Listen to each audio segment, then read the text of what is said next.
la idea de todo lo que de ese sermón tiene que ver con ubicar esta visita de los pastores Héctor y Paulina a Estados Unidos en el marco de una historia de nuestra denominación, como iglesia, y luego relacionarlo con la misión que nosotros tenemos, por supuesto, en Cristo, que la misión que Cristo nos ha encomendado como iglesia ya en general, no solo la denominación, sino a todos los que han decidido creer en Él y que se llaman cristianos. Y haremos esa charla en dos partes. Muy bien, ¿les gustan a ustedes las historias? Son importantes las historias, ¿no? Estamos hechos de historias y vamos a comenzar con una historia. Este señor es el señor Herbert W. Armstrong, que estaba mencionando Cristóbal en su oración, y él en 1933 fundó la iglesia en Estados Unidos. Y al principio no se llamaba Iglesia de Dios Universal, sino se llamaba Iglesia de Dios Radial o Radio Church of God. 1933, ¿hace poquito? No, hace ya un tiempo que ocurrió esto en Estados Unidos, y comenzó como una iglesia por radio, de nuevo. Él fue también el fundador en 1947 del Ambassador College, que se volvió el lugar donde iban todos los pastores a estudiar y que después se convirtió en la Universidad de Ambassador. Ahora, en 1968 se cambió el nombre de esta iglesia, de la Iglesia Radial de Dios, a Iglesia de Dios Universal, Worldwide Church of God. Desde 1968 ocurrió esto. Y pues, de nuevo, él fue el fundador. Ahora, en este momento, la iglesia, como algunos de ustedes quizás han escuchado, era una iglesia judío-mesiánica, era sabataria, guardaba la ley, guardaba las fiestas, pero creía en Jesús.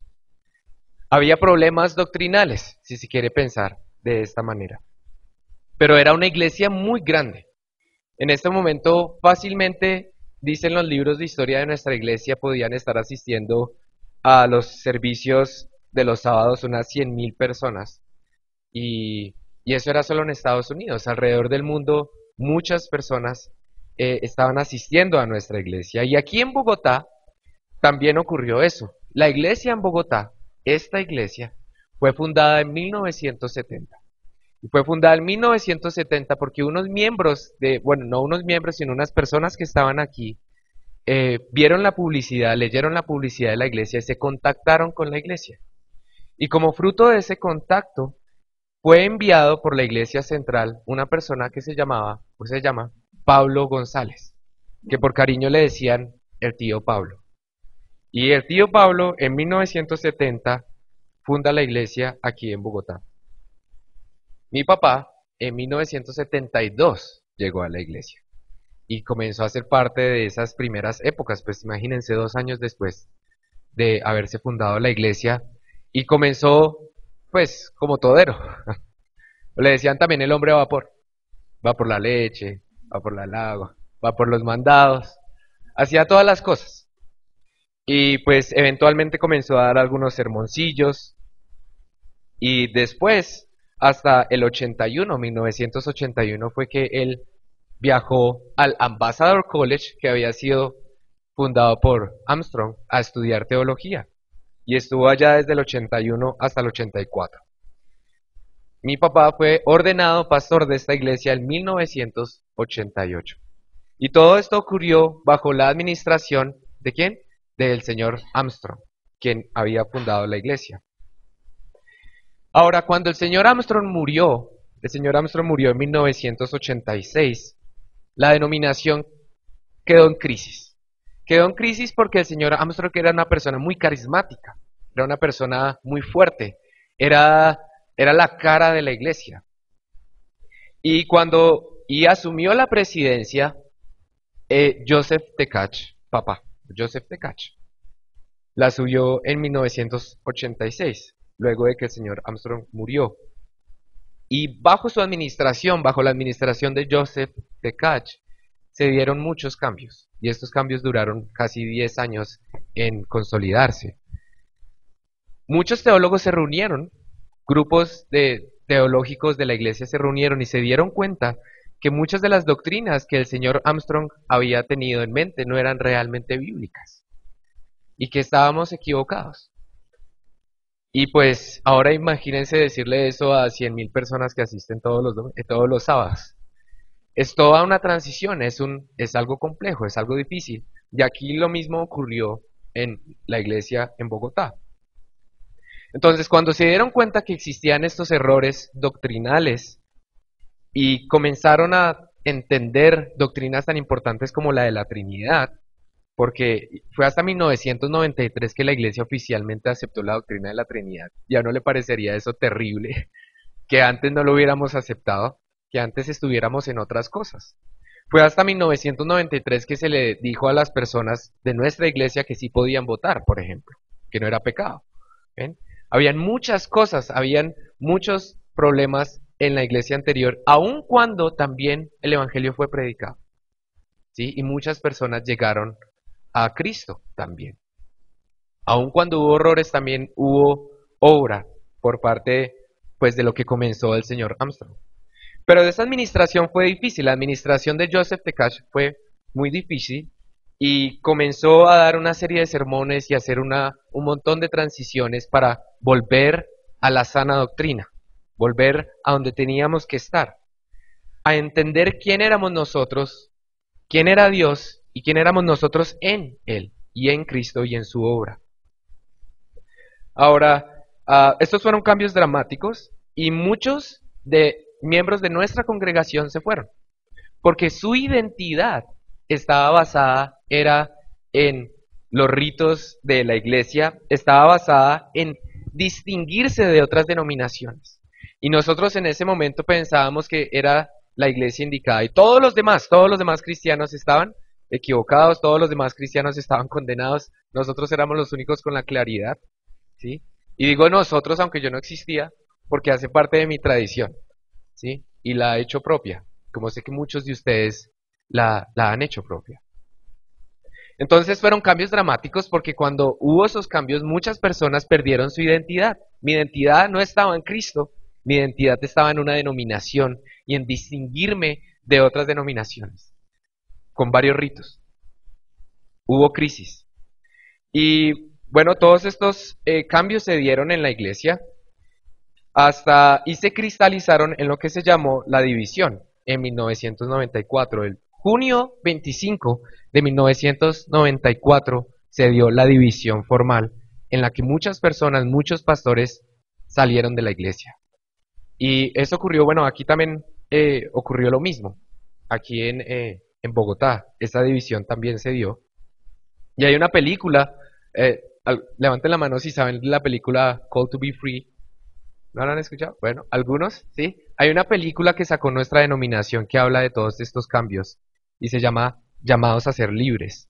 Y narra la historia desde el punto de vista de Estados Unidos. Acá la historia también es particular, es una historia distinta. Pero relata esa tensión en el que el señor Joseph Tkach estaba dando sermones donde aclaraba estos nuevos cambios y la gente se ponía de pie en el mismo sermón y se iba, porque le había costado mucho, le costaba mucho estos cambios. Su identidad estaba basada en otra cosa que no era Cristo. Y a nivel internacional la iglesia se diezmó, aquí también. Fue mucho después que existió una crisis. Y esta crisis de alguna manera influyó en el Joseph Tkach y lo llevó después a tener un cáncer de colon y cáncer en los huesos. Y en sus últimos días designó a su hijo Joseph Tkach Jr. para que estuviera a cargo de la administración de la iglesia. En septiembre 23 de 1995 Joseph Tkach murió y asumió el cargo su hijo Joseph Tkach Jr., que es el actual presidente por el momento. Ya vamos a hablar de eso, ¿sí? Y bajo su administración continuó los cambios. En una entrevista que se le hace precisamente en esa película, Joseph Tkach Jr. dice: yo asumí el legado de mi papá, asumí la misión que había entregado mi papá de buscar claridad teológica, de buscar otra vez a Cristo, de buscar la sencillez, de buscar las doctrinas correctas de la iglesia. Y dije, voy a ser fiel y voy a seguir. Aquí en Colombia, de nuevo, aquí en Bogotá, también la congregación se diezmó. Dejamos un salón que teníamos, seguramente Cristóbal se acuerda de ese salón grande. Y en 1995 se compró el salón del Bosque Izquierdo. Para aquellos que ustedes no sabían, nosotros primero estábamos en el Bosque Izquierdo y ahí duramos bastante tiempo, ya bajo la administración de mi papá. Ya él era el pastor local de esta congregación. En septiembre 9 de 1995 se consiguió ese salón del Bosque Izquierdo. Y se llevaron a cambio también esos cambios teológicos. En abril 2 del 2000 se empezaron los servicios de las 10:30 y empezamos a dejar de reunirnos los sábados y a reunirnos los domingos. Yo recuerdo muy bien, yo sé que Juanca también recordará esto. Mi papá decía, el día que no venga nadie un sábado, ese día cerramos el sábado y continuamos los domingos, y pues ese día llegó, en que pasar de muchos miembros, de muchas personas que seguían la denominación, quedó en ceros la iglesia. Y comenzamos una nueva iglesia los domingos. Entonces en el 2000, el 2 de abril, se empezó el servicio a las 10:30. Y bueno, en este tiempo de crisis financiera, espiritual, etcétera, igual iban ocurriendo cosas. En el 2004 nosotros comenzamos a congregarnos en este salón. Y de ahí en adelante, pues han emergido líderes y personas que han asumido la misión de la iglesia, la misión de la denominación y también de lo que hemos venido haciendo. Ahorita estábamos hablando, Cristóbal fue nombrado pastor, yo estoy seguro que antes del 2012, pero más o menos por esas fechas. ¿2012, Magolita? Bueno, Magolita sí le creo. Entonces en el 2012 fue nombrado, ordenado pastor, y también por esas fechas Yesid fue nombrado maestro de la iglesia, y comenzó la iglesia otra vez a surgir. Y así lo mismo está ocurriendo a nivel internacional. Como dicen los teólogos, reflexionando sobre nuestra historia, la historia de nuestra denominación por estos momentos, estábamos en el camino a Damasco. Estábamos entendiendo quién era Cristo. Nos habíamos caído del caballo, si lo quieren pensar, así como le ocurrió a quién. A Saulo, sí. Luego Pablo, sí. Y estábamos tratando de entender quién eres tú, Señor. Y antes de esos 3 días, antes de que llegara el profeta a abrirle los ojos a Saulo, yo estoy especulando, pero yo pensaría que lo que estaba orando Pablo en ese momento era, ¿quién eres tú? ¿Quién eres tú? Muéstrame quién eres tú y cuál es mi verdadera misión. Y nuestra iglesia pasó por ese momento, pasó por un momento en que estábamos pensando, ¿quién eres tú, Cristo? ¿Y cuál es nuestra misión? ¿A dónde nos estás llevando? ¿Cuál es nuestro norte? En el 2009, bajo la administración de Joseph Tkach Jr., se cambió el nombre de la iglesia de Iglesia de Dios Universal, Worldwide Church of God, a Comunión de Gracia Internacional, o en sus siglas en inglés, que son las que usamos aquí mucho, GCI, Grace Communion International, para dar cuentas de ese cambio, para dar cuentas de que ahora estábamos entendiendo las cosas de una manera distinta y reflejar la comprensión de la gracia que se había obtenido. Ahora ustedes se preguntarán por qué estoy hablando de esto, para aquellos que no están enterados, y hay una razón muy particular, y es que mis papás en este momento, los pastores, están en Estados Unidos porque hoy, en este día, Joseph Tkach Jr. se está retirando y le está entregando ahora el mando a Greg Williams, quien va a ser ahora el presidente de la denominación. Y es un día muy importante, es un día significativo porque significa, como oraba Cristóbal, dejar el mando, pasar la misión, pasar lo que hemos hecho como denominación, nuestra historia, nuestra identidad, a una nueva generación. Ahora, por supuesto que todas las generaciones están en el ministerio y todas las generaciones siempre van a tener un papel, pero aquí se está asumiendo un nuevo liderazgo. Y mis papás están allá, precisamente en ese cambio. Estuvieron ayer, en estos días, despidiendo a Joseph Tkach, aun cuando Joseph Tkach va a seguir activo en la iglesia como chairman, como presidente de la junta directiva, pero ya no como presidente de la iglesia a nivel general. Y bueno, hay nuevos retos. Cada generación, cada momento tiene nuevos retos, pero la misión es la misma, como vamos a ver. La misión nuestra, la misión de ustedes también es la misma, como denominación y como iglesia. Bueno, esto es una entrevista para aquellos que la quieran ver, está en YouTube, una entrevista que le hace Greg Williams a Joseph Tkach hablando de este cambio, de esta transición. Y estos cambios ya los sabíamos desde hace como unos 2 años. Ustedes recordarán que cuando vino el señor Tkach, él estuvo visitando todas las congregaciones a nivel internacional. Bueno, no todas, pero digamos, las representativas, anunciando el cambio de administración. Y hay nuevos retos, hay una nueva sede. Y la nueva sede ahora está en Carolina del Norte. Esa es la nueva sede, hay muchas fotos, solo traje esta. La sede anterior quedaba en California, que fue el lugar donde el señor Armstrong había fundado la iglesia. ¿En qué año? En 1933, cuando no se llamaba Worldwide Church of God, sino Radio Church of God. Y bueno, también es interesante que en una de estas fotos nos las enviaron ayer nuestros papás. Estoy hablando en plural porque cuento a Juanca. Pues están partes, digamos, de todo el mapamundi. Y aquí vemos cosas. Ustedes ya conocen a Everticas. Everticas está trabajando acá y acá estamos nosotros. Es nuestra congregación y la congregación, digamos que toda representada en Colombia. Personas que ustedes no conocen, que yo tampoco conozco personalmente, Luis Soto, y bueno, a McKenna no McKenna, sino Mackenzie sí lo conozco.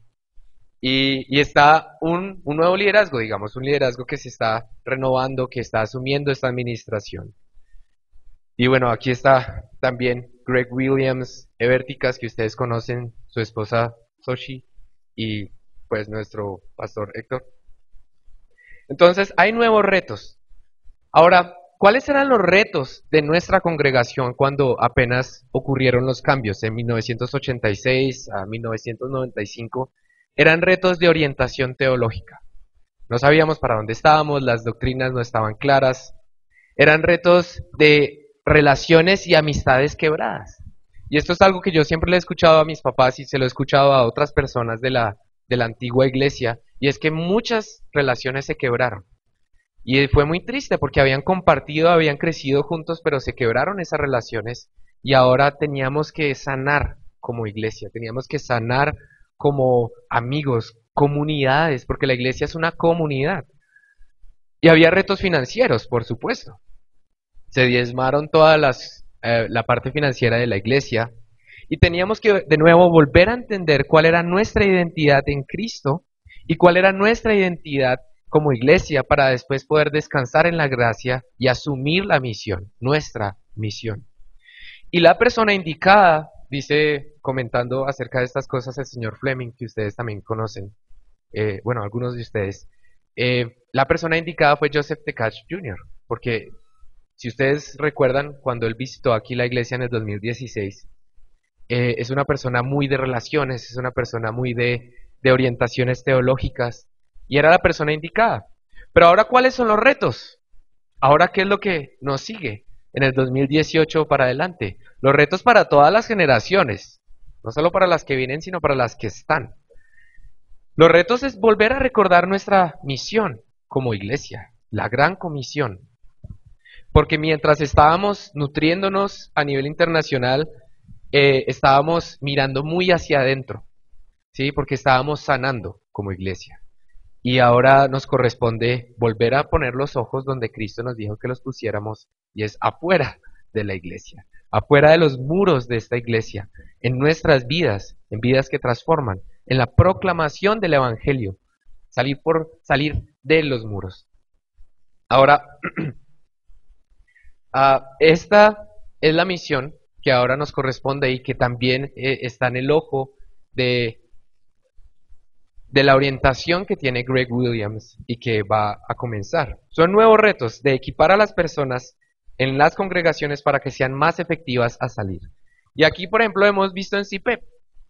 Hay muchas personas que están estudiando CIPEP y está muy bien, estamos teniendo orientaciones teológicas, estamos entendiendo, estamos comprendiendo, estamos pensando cuál es nuestra identidad en Cristo, pero ahora nos toca usar algo, hacer algo con ese conocimiento, con esa historia, con esa identidad, y es la gran comisión, salir de nuevo, y volver a enfocarnos en nuestra misión, en la misión que ustedes tienen y que tenemos como cristianos. Ahora, el lema de Greg Williams en esta administración es el siguiente: alta exigencia, mucho apoyo, siempre gracia. Eh, high challenge, high support, grace always. Es como el lema que tiene Greg Williams y con el que quiere trabajar a nivel internacional. Y permítanme explicarles qué significa eso. Si nosotros hiciéramos una matriz y pusiéramos aquí, bueno, o pusiéramos como las coordenadas, no las coordenadas, sino bueno, en el plano cartesiano, si pusiéramos aquí en la parte Y, digamos que el apoyo, y en el X la exigencia, vamos a encontrarnos que hay muchos modelos de liderazgo, hay modelos de liderazgo distintos. Si yo doy mucho apoyo, pero poca exigencia, estoy siendo demasiado protector. ¿Ven? Como un papá puede ser con su hijo cuando lo apoya en todo, siempre está ahí, pero nunca le exige nada. ¿Ven? Entonces ese no es un liderazgo óptimo porque su hijo podría dar mucho más. Y lo mismo puede ocurrir con una iglesia. Puede que nos den mucho apoyo, que aquí se nos ofrezca mucho, que el pastor siempre esté atento a nosotros, pero si no se nos exige nada como miembros, como cristianos, con nuestra misión, pues estamos siendo protectores y no es un liderazgo óptimo. Si vamos hacia abajo, si hay una exigencia baja, pero además hay un apoyo mínimo, pues es abandono. No hay liderazgo, simplemente. Es un liderazgo que no existe, que ni apoya a sus hijos, que ni apoya a la congregación y al mismo tiempo no le exige algo. Y también tenemos el siguiente, que es el tirano. El tirano es el que exige mucho, el que exige todos resultados. Quiero que esto ocurra, quiero tantas personas, quiero tantas notas, pero no da apoyo. Y ese es un liderazgo tirano, ¿cierto? Porque espera muchas cosas a cambio, pero no ofrece apoyo, no ofrece nada. Lo que está diciendo Greg Williams con una alta exigencia, mucho apoyo, siempre gracia, es apuntando a un liderazgo liberador. El liderazgo liberador es el liderazgo que exige, que está diciendo, esa es la misión que tenemos, esta es la misión que tenemos que cumplir, pero siempre van a tener apoyo y siempre vamos a estar como apoyo. Y la verdad es que este lema de alta exigencia, mucho apoyo, siempre la gracia, es un lema basado en el liderazgo real del Señor Jesucristo. Cristo ejerció un liderazgo liberador, un liderazgo que exige mucho de nosotros, que exigió mucho a los discípulos, pero que al mismo tiempo brindó mucho apoyo. Por ejemplo, traigo algunas cosas. Dicen, sed luz y sal, Mateo 5. Amen a sus enemigos. Ya solo eso es muy difícil. Y creo que gran parte del sermón pasado del pastor tenía que ver con lo difícil que es amar a los enemigos, ¿cierto? Porque lo podemos decir, pero es muy difícil. Respondan el mal con bien, dice luego Pedro. Respondan las maldiciones con bendiciones. ¿Fácil? No, para nada fácil, es muy exigente. Tendrán aflicción, dice el Señor Jesucristo a sus discípulos en Juan 16. Dicen, ustedes serán reconciliadores también. Otro sermón que hace un tiempo di. Son embajadores de Cristo. Y después Pedro vuelve y dice, ustedes son real sacerdocio, linaje escogido. Entonces esas son cosas muy exigentes, o yo no sé ustedes cómo están, si cumplen a 100% todas estas cosas, pero la exigencia es alta, ¿cierto? Se nos pide. Y la gran comisión no la he puesto ahí porque la voy a usar de ejemplo, pero al mismo tiempo hay apoyo. El liderazgo de Cristo es un liderazgo que apoya y dice, yo he vencido al mundo, primero que todo. Tengan paz. Dice, mi yugo es fácil, no os dejaré huérfanos. Él es sumo sacerdote, siempre está rogando por nosotros ante el Padre Celestial. Él nos envió su Espíritu. ¿Se acuerdan cuando hablábamos del Espíritu Santo y cómo decíamos, no nos ha dejado huérfanos? Envió su Espíritu, dio una misión, pero también dio el apoyo para cumplir esa misión. Hasta aquí estamos bien, ¿cierto? Estamos entendiendo que el liderazgo de Cristo es un liderazgo liberador, que exige mucho de nosotros, pero que apoya mucho también, que nos da las herramientas. Ahora vayan a Quiero que me acompañen y vayamos a las Escrituras, a Mateo 28, porque estamos hablando de la misión. Y no podemos hablar de la misión sin hablar de la gran comisión. Aunque no va a ser el enfoque de lo que estoy diciendo, sino que es un ejemplo de cómo Cristo, al mismo tiempo que exige, apoya. Entonces dice Mateo 28, 18 al 20, dice, y Jesús se acercó y les habló diciendo, toda potestad me es dada en el cielo y en la tierra. Bueno, esta parte la vamos a ver en el siguiente domingo, qué significa exactamente esto. Dice, por tanto, como consecuencia de que toda potestad le es dada a Cristo, id y haced discípulos a todas las naciones, bautizándolos en el nombre del Padre, y del Hijo, y del Espíritu Santo, enseñándoles que guarden todas las cosas que os he mandado. Y ese es un mandato, ese es un envío. Así como el Padre, en otras escrituras dice, había enviado a Cristo, ahora Cristo estaba enviando a sus discípulos y nos estaba enviando a nosotros a cumplir una misión. Muy difícil también, especialmente en nuestra época, en nuestro contexto, donde tenemos que pensar qué significa hacer misión, qué significa hablar del Señor Jesucristo, cuál es la mejor forma. Bautizándolos en nombre del Padre, el Hijo y el Espíritu Santo. Pero aquí viene la parte de apoyo, fíjense, dice, y he aquí yo estoy con vosotros todos los días hasta el fin del mundo, que fue una escritura que tratamos la otra vez. Entonces, al mismo tiempo que envía, está diciendo, no se preocupen, yo los envío, estoy exigiendo mucho desde ustedes, pero voy a estar con ustedes. Y después viene la venida del Espíritu Santo. Entonces, el lema de Greg Williams, de una alta exigencia, mucho apoyo, siempre la gracia, es realmente el lema de Cristo. Es como Cristo ha funcionado y como Cristo fundó, puso los cimientos de su misión y de la iglesia. Ahora, también es importante entender que la misión, es la misma misión para todas las generaciones. Y ahora que hay un cambio, ahora que se está pasando un mando, esto representa a nivel internacional también el hecho de que todas las generaciones tienen la misma misión. Salmos 45, 17 dice, haré perpetua la memoria de tu nombre en todas las generaciones, por lo cual te alabarán los pueblos eternamente y para siempre. Y Salmo 145, versículo 4 dice, generación a generación celebrará tus obras y anunciará tus poderosos hechos. Y acá no está diciendo solo las nuevas generaciones, está diciendo que toda generación, toda persona, los mayores, los niños, los jóvenes adultos, toda generación hará parte de esa misión. Y aquí en la congregación, pues todos tenemos y hacemos parte de esa misión también. Y pues es un poquito conmovedor también entender cómo se está pasando el mando a nivel de la iglesia y cómo también nosotros como iglesia tenemos que prepararnos para asegurar que todas las generaciones alaben, que todas las generaciones asuman esa misión. Y bueno, también les pido a ustedes, a todos, que oren por el liderazgo, por las futuras generaciones que se encargarán de alabar al Señor Jesucristo, de proclamar su nombre, tanto a nivel de la iglesia como a nivel denominacional, nuestro nivel.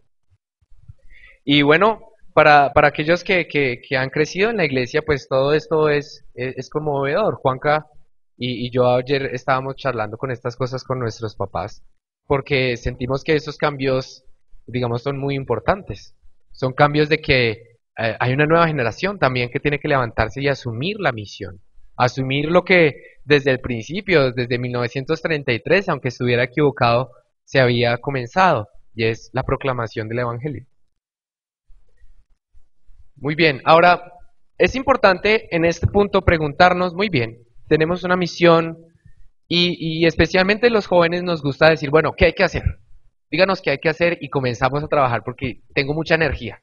De pronto otras generaciones son más sabias y dicen, espérese, antes de hacer, pensemos si lo que estamos haciendo es la prioridad de la misión o no. Y quería que pensáramos primero, entonces, ¿dónde está el enfoque? Y ayer estábamos en Jóvenes GCI y estábamos hablando, Juanca nos estaba hablando del enfoque del cristiano. Y estábamos discutiendo dónde está el enfoque, porque podemos hablar muchas cosas hermosas de la misión, pero si no entendemos cuál es el enfoque de la misión, pues estamos mal, ¿sí? Estamos perdiendo el tiempo. ¿Dónde está el enfoque? Quiero que me acompañen a Hebreos. Vamos a ir a Hebreos capítulo 12. Y Hebreos tanto 11 como 12 son unas escrituras muy bonitas. En Hebreos 11, ¿recuerdan de qué se habla en Hebreos 11? De la fe. Y el escritor de Hebreos hace un recuento de las personas que han estado en ese camino de la fe. ¿Ya? Algunas Biblias le ponen como subtítulo Los héroes de la fe, pero pues eso está ajeno a la Biblia. Realmente lo que se muestra son muchos ejemplos de personas que estuvieron y anduvieron según la fe.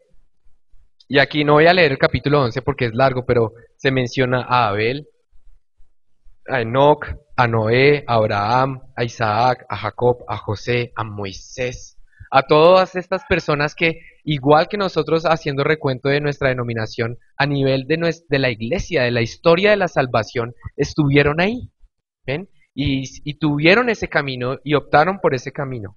Y dice en el versículo 26, no tienen que ir allá, dice, porque ellos tenían la vista puesta en el galardón, decía, dice la escritura. Tenían clara cuál era la misión, ¿sí? Sabían para dónde iban y por eso les fue también, digamos, por eso pudieron hacer lo que hicieron, porque siguieron por la fe, guiados por la fe, teniendo puesta la vista en el galardón. Y en ese sentido comienza el capítulo 12 de Hebreos. Leámoslo. Por tanto, habiendo puesto toda esa historia de los héroes de la fe, nosotros también, teniendo en derredor nuestro tan grande nube de testigos, de los que han corrido la carrera, y que están ahí en la analogía digamos, de la carrera del Coliseo, despojémonos de todo peso y del pecado que nos asedia, y corramos con paciencia la carrera que tenemos por delante. Puesto los ojos en Jesús, el autor y el consumador de la fe, el cual, por el gozo puesto delante de él, sufrió la cruz, menospreciando lo oprobio, y se sentó a la diestra del trono de Dios. Entonces, aquí hay varias cosas. La primera es que esta escritura nos está hablando a nosotros también. Está hablando de nosotros como cristianos, como personas que estamos corriendo, estamos en una carrera y estamos siguiendo, esperando llegar a la meta. Y decimos, corramos con paciencia, pero aquí es donde está el punto clave y que determina el fundamento de toda misión, y es, ¿dónde están puestos los ojos? En Jesús. En otra cosa, si los ojos están en otra cosa, la misión falla. ¿Ven? Y fallamos como iglesia, fallamos como creyentes. En el momento que la iglesia quite sus ojos de Cristo y los ponga en otras cosas, falló su misión. ¿Ven? Y por eso tuvimos errores en el pasado. Aunque Dios en su gracia obró y ahora pues la iglesia y la denominación es un testimonio de ese cambio, de volver a poner los ojos en Jesús. ¿Ven? Antes de hacer cualquier cosa, ¿quiere hacer muchas cosas? Bueno, espérese. Primero asegúrese de que sus ojos están puestos donde son. Esa es la primera parte de la misión. Pero es una carrera y se nos anima a que ese sea nuestro enfoque. Ahora, lo siguiente que me gustaría, y por eso nuestro querido pastor Cristóbal leyó Juan 21, es que vayamos al Evangelio de Juan, vayamos al capítulo 21, que es el último, y ahora leamos esta narración, y es el punto con el que quisiera conectar todo lo que hemos venido diciendo, porque estamos diciendo, nuestra iglesia ha tenido una historia, nuestra iglesia ahora está pasando por un momento de transición, en el que se le está dando el mando a otra persona. ¿Pero la misión es distinta? No, la misión es la misma. Y es importante que sigamos con los ojos puestos en dónde está la misión. Ahora, antes de hablar de la gran comisión y de decir que tenemos que salir, hay algo más importante. Y cuando yo estaba preparando el sermón, lo pensé, no para ustedes, lo pensé para mí también. Antes de que tú quieras hacer muchas cosas, ¿qué es lo más importante? Y vamos a ver en esta narración qué es lo más importante. Entonces, dijimos Juan 21. Después de esto, ya en el capítulo anterior, en el 20, Jesús había resucitado, se le había aparecido María Magdalena, se le apareció a los discípulos sin Tomás y después se le volvió a aparecer a los discípulos pero con Tomás. Y dice, después de todas estas cosas, Jesús se manifestó otra vez a sus discípulos junto al mar de Tiberias. El mar de Tiberias es el mismo mar de Galilea. Y se manifestó de esta manera. Estaban juntos Simón, Pedro, Tomás, llamado el Dídimo, Natanael, el de Caná de Galilea, los hijos de Zebedeo, que eran quienes, Juan y Jacobo, y Juan es el que está escribiendo, y otros dos discípulos, otros dos de sus discípulos. Simón Pedro les dijo, voy a pescar. Entonces, normalmente se dice que ellos estaban súper desilusionados de lo que había ocurrido, de la muerte del Señor Jesucristo, y volvieron a pescar. Y esto es un poco debatible, porque también puede ser que ellos estaban esperando al Señor Jesucristo. El Señor Jesucristo en Mateo les dice, en Mateo 28 de hecho, les dice, vayan al monte que yo les indique y ahí yo voy a llegar. ¿Sí? Y algunos dicen que estaban esperando y pues estaban esperando mucho y les dio hambre y Pedro dijo, vamos a pescar. Entonces no era necesariamente que Pedro había abandonado todo el ministerio, sino que le dio hambre y fue a pescar. Pero digamos que no es el centro del texto. Ellos le dijeron, el resto de los discípulos, vamos nosotros también contigo. Fueron y entraron en una barca, y aquella noche no pescaron nada.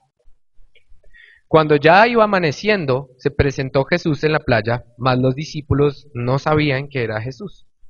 Y les dijo, hijitos, ¿tenéis algo de comer? Le respondieron, no. Él les dijo, echad la red a la derecha de la barca y hallaréis. Entonces la echaron y ya no la podían sacar por la gran cantidad de peces. Ahora ustedes bien recuerdan que este ya era un milagro que había hecho el Señor Jesucristo y que lo hizo cuando conoció a Pedro. Digamos bueno, lo conoció en este contexto también, ¿sí? Y era un milagro que tenía mucho significado para los discípulos. Entonces, versículo 7, aquel discípulo a quien Jesús amaba dijo a Pedro, es el Señor. Simón Pedro, cuando oyó que era el Señor, se ciñó la ropa porque se había despojado de ella y se echó al mar. Y los otros discípulos vinieron con la barca, arrastrando la red de peces, pues no distaban de tierra, sino como 200 codos. Al descender a tierra vieron brasas puestas y un pez encima de ellas, y pan. Jesús les dijo, traed de los peces que acabáis de pescar. Subió Simón Pedro y sacó la red a tierra llena de grandes peces, 153, y aun siendo tantos la red no se rompió, muy similar igual al milagro que ya había ocurrido. Y les dijo Jesús, venid y comed. Entonces ellos por sus propios medios estaban tratando de hacer algo, ¿ya? Les dio hambre, no confiaron en que Cristo les había dicho también, espérenme. Y bueno, Cristo utiliza este milagro para decirles, yo soy el que les voy a proveer, yo soy el que les daré de comer. Y ninguno de los discípulos se atrevía a preguntarle, ¿tú quién eres? Sabiendo que era el Señor. Versículo 13. Vino pues Jesús y tomó el pan y les dio, y asimismo el pescado. Esta era ya la tercera vez que Jesús se manifestaba a sus discípulos, después de haber resucitado de los muertos. Ahora, entonces este es el contexto. Están desayunando básicamente. Están desayunando en la playa. Cristo los está alimentando después de mostrarles que ellos no podían. Y ahora llega el momento clave que está relacionado con lo que estamos hablando. Cuando hubieron comido, versículo 15, Jesús dijo a Simón Pedro, Simón, hijo de Jonás, y no lo llama Pedro siquiera, lo llama Simón, ¿me amas más que a estos? Leámoslo todo primero y después lo pensamos. Respondió, sí, Señor, tú sabes que te amo. Él le dijo, apacienta mis corderos. Volvió a decirle una segunda vez, Simón, hijo de Jonás, ¿me amas? Pedro le respondió, sí, sí, Señor, tú sabes que te amo, le dijo, pastorea mis ovejas. Le dijo la tercera vez, Simón, hijo de Jonás, ¿me amas? Pedro se entristeció de que le dijese la tercera vez, ¿me amas? Y le respondió, Señor, tú todo lo sabes, tú lo sabes todo, tú sabes que te amo. Y Jesús vuelve y le dice, apacienta mis ovejas. Y vamos por un momento a olvidarnos del apacienta mis ovejas y vamos a centrarnos en la pregunta que Cristo le hace a Pedro y es, ¿Me amas? Y esa es la pregunta fundamental. Esa es realmente la pregunta fundamental. Ahora, cuando en el versículo 15 dice, me amas más que a estos, el estos está escrito de tal manera que es un poquito ambiguo. No se sabe si se está refiriendo a otros discípulos o si se está refiriendo a lo que estaba haciendo. Me amas más que lo que estabas haciendo de estar pescando. ¿Ya? El punto es que el Señor Jesucristo le hace una pregunta, que es la pregunta más importante. Y este relato se puede ubicar, es posible ubicarlo antes de la Gran Comisión, antes de que el Señor Jesucristo en Mateo 28 les diga que vayan y hagan discípulos. Esa es la pregunta importante. Ahora, algo muy interesante también que hay que señalar es que aquí el verbo amar en griego es distinto, el de Jesús al de Juan. Cuando Jesús le pregunta, ¿me amas? El verbo en griego que está utilizando es agapao. Y es un amor profundo, incondicional. Le está poniendo la exigencia muy alta, le está diciendo, ¿me amas? Es la mayor expresión de amor. Y Pedro no contesta con ese mismo verbo, sino contesta con algo que puede ser traducido como, yo te tengo cariño. Contesta con un fileo en vez de un agapao. Porque entiende que su amor no es suficiente y porque entiende, acuérdense que lo había negado 3 veces también, ¿sí? Lo había negado 3 veces, entendía su error, entendía su debilidad y ahora estaba diciendo, frente al amor inmenso de Cristo, estaba diciendo, mi amor no alcanza, ¿sí? Y vuelve el Señor Jesucristo y vuelve y dice, ¿me amas? Agapao. Y él vuelve otra vez y dice, te amo, pero en fileo, ¿sí? Contesta con el menor grado de amor. Pero la tercera vez que el Señor Jesucristo le dice, me amas, el verbo que utiliza ya no es agapao, sino es el verbo que está utilizando también Pedro, ¿sí? Y se ubica en el nivel de él. Ahora, la reflexión en torno a lo que estamos hablando es la siguiente, y es que está muy bien que tengamos energías para la misión, en este momento que hay cambios, que hay transiciones, y que ustedes, y los invito, y el próximo sermón los voy a invitar a que abracemos la misión que tenemos como cristianos, y que se nos está dejando y que se nos ha encomendado. Pero lo más importante, antes de querer hacer cosas, es preguntarnos algo muy sencillo que el Señor Jesucristo le preguntó a Pedro, y es, Pedro, ¿me amas? Porque una misión que no conoce al Señor Jesucristo, una misión que no está basada en una relación íntima con el Señor Jesucristo, es una misión que va a fallar. Es una misión que en algún momento, acuérdense, pierde los ojos de lo importante. ¿Que dónde tenían que estar la mirada, los ojos? En el Jesús, en el Señor Jesucristo. Y yo he tratado de hacerme esa pregunta y los invito a ustedes para que en esta semana se hagan esa pregunta también. Y vean su vida. Y el Señor Jesucristo nos está preguntando, Cristóbal, Marinita, Leila, Ipe, ¿me amas? Porque eso es lo importante. Si eso está claro, entonces seguimos con la misión. Si eso está claro, tenemos pasión para hacer la misión. Si eso está claro, entonces tenemos un oriente a la hora de hacer la misión. Y podemos ir a todas las naciones a ser discípulos y a bautizarlos y a hablar del Padre, el Hijo y el Espíritu Santo. Si está claro, la relación personal. Entonces, antes de comenzar cualquier misión, y en este periodo de esta semana, los invito a que primero pensemos en nuestra relación con Dios, en nuestra relación con el Hijo resucitado, con el Dios Trino. Por ahora lo que podemos decir es que Cristo tiene un liderazgo liberador, un liderazgo que nos exige mucho, pero que también baja al nivel de nosotros, así como en la última pregunta que le hace a Pedro, ya no con agapao, sino con fileo, de si me amas, poniéndose a nivel de él, y que dice que va a estar con nosotros. Así que nuestra misión hoy es muy sencilla, es simplemente preguntarnos cómo está nuestra relación con Cristo y después, cuando ustedes leen el versículo 18 y el 19, hacia el final del 19, entonces Cristo le dice que a Pedro, sígueme. Ahora sí. Después de que le dijo, me amas, después de que le preguntas y le dice, sígueme. Y después, en el contexto, los envía. Así que el próximo domingo seguiremos con este tema de nuestra misión, que sigue la otra parte. ¿Me amas? Apacienta mis corderos, pastorea mis ovejas, que es la siguiente parte de nuestra misión.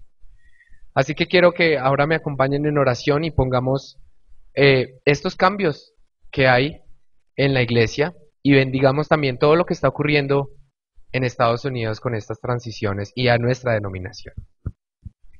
Bendito Dios, te damos inmensas gracias por que tú nos acompañas aquí.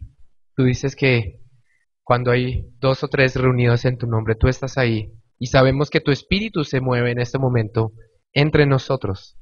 Y nos está hablando y nos está recordando cosas importantes. Y ahora que vemos la historia de nuestra denominación, ahora que vemos la historia de la fundación de la iglesia, de las distintas administraciones que han ocurrido, lo más importante que nos queda es que la misión es la misma. Que la misión ha estado de generación en generación y que ahora en esta generación que nos compete a nosotros, tanto a los mayores como a los jóvenes adultos, como a los niños, como a todos, es la misma misión. Es la misión que tú viniste a hacer y en la cual nos hiciste partícipes cuando nos enviaste. Y te pedimos primero que tú nos ayudes antes de hacer cualquier cosa, antes de comenzar a hacer tareas, antes de comenzar a hacer lista de cosas por hacer por la iglesia, que entendamos quién es la iglesia, que entendamos que tú eres la iglesia y que toda misión tiene que estar enfocada primero en ti. Y que si hubo errores en el pasado es porque quizás en algún momento se perdió la orientación de quién eras tú. Y corrimos una carrera sin dirección, sin meta, sin enfoque. Y te pedimos que ahora tú bendigas a la iglesia. Primero a nivel general, a toda la iglesia, a toda persona que predica, a toda persona que proclama tu nombre. Que siempre la misión de la iglesia esté enfocada en ti, que los ojos estén en ti. Y también bendecimos ahora nuestra denominación. En este momento histórico, realmente histórico, donde hay un cambio de administración, después de una historia de crisis, donde tú nos sanaste, donde tú nos diste vitalidad para que ahora vayamos, para que ahora salgamos, para que ahora podamos proclamar tu gracia, tu amor, tu infinito amor. Y te pido que a cada uno de nosotros, a mis hermanos y a mí, nos des claridad también, porque tú nos estás preguntando, ¿me amas? Y queremos responderte también, te amamos, Dios. Amamos la obra, amamos la misión y queremos seguirla, queremos continuarla. Que cada generación abrace esa misión y la siga con pasión. Siempre los ojos en ti. Bendecimos todo lo que está ocurriendo en este momento en Estados Unidos. Bendecimos a los pastores de toda nuestra denominación en todo el mundo.